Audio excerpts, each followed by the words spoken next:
मित्रांनो आपण काढा करूया मस्त दुधाचा. तुम्ही बघू शकता मी सुंठ घेतली. हे बघा दूध आहे याच्यात. तुम्ही पाहू शकता मी गॅस ऑन करते. खूप सोपी रेसिपी आहे बघा. कारण सर्दी झाली ना तुम्हाला जेवढं पाहिजे तेवढं काढा करायचा बघा. तुम्ही थोडं पाणी पण टाकू शकता. तुम्ही बघू शकता. आता यात बघा सुंठ टाकले मी. उकळी येऊ द्यायची बघा मस्तपैकी मध्ये. हे आपल्याला सर्दी खोकला झाला ना आपल्या घशासाठी आरामासाठी बघा. तुम्ही बघू शकता मी हळद पण भरपूर घातली बघा. तुम्ही बघू शकता. हे उकळू द्यायचं जरा चांगलं असं उकळू द्यायचं बघा. हे बघा अद्रकचं मी सुंठ टाकली बरं का.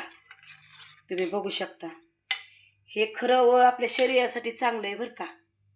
तुम्ही बघू शकता कसं उकळतंय बघा. चांगली उकळी येऊ द्यायची बघा. असा ह्याला म्हणतात काढा बरं का. ज्यांना खोकला सर्दी होती ना, मला सुद्धा खोकला झालाय बघा. मला खोकला झालाय म्हणून मी काढा करून पिते. बघू शकता तुम्ही. मी दूध घेतलं, अर्धा ग्लास दूध घेतलं, थोडंसं पाणी टाकलं. पाणी पण टाकायचं, नुसतं दूधच घ्यायचं नाही, मग कप होतो त्याच्याने.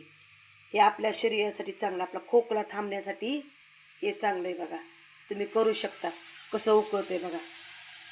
हे बघा असं 5 मिनटं तर उकळू द्यायचं. लय नाही घट्ट होऊ द्यायचं आपल्याला. बघू शकता तुम्ही किती सुंदर दुधाचा काढा होतो बघा. आपला घसा एकदम मोकळा होतो बघा. सुंठ टाकली ना, अद्रकचं सुंठ असतंय बघा, सुकून घेतलेलं असतंय ते. आलं तुम्ही पाहू शकता. तुम्हाला मी ग्लासात ओतून पण दाखवते बघा. बघा कसलं उकळतंय बघा. कसं झालाय काढा. कसं आपल्या नरड्याला शांत थंड म्हणजे एकदम भारी वाटण. कोमटच प्यायचं, लय गार होऊ द्यायचं नाही बघा.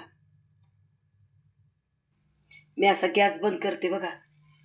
तुम्ही बघू शकता गॅस बंद करते. तुम्ही बघू शकता मी गॅस बंद केला. आता तुम्ही पाहू शकता मी ह्या ग्लासात ओतून घेते. अयो खाली सांडलं माझ्याकडनं. तुम्ही बघू शकता माझ्याकडनं, कारण थोडंसं खाली सांडलं. कारण मला धरायलाच कोणी नाही आहे, मला एकटीलाच करावं लागतंय बघा.